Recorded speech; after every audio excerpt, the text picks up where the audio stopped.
Hello everyone, welcome back to Spararia YouTube channel.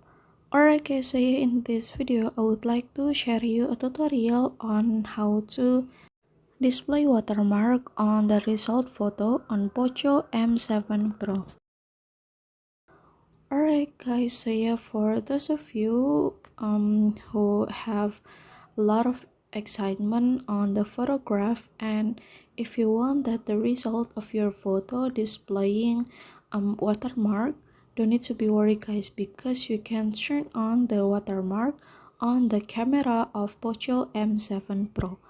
And how to do that is very easy. So without any further ado, now let's get started to the tutorial.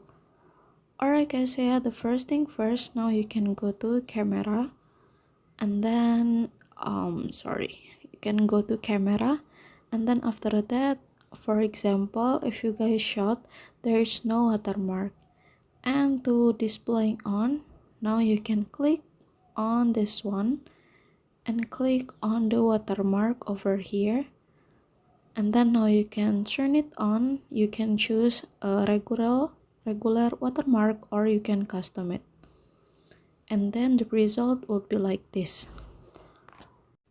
Alright guys, so it easy, right? And here's the tutorial on how to display watermark on the photo. And thank you so much for watching. See you guys on the next video.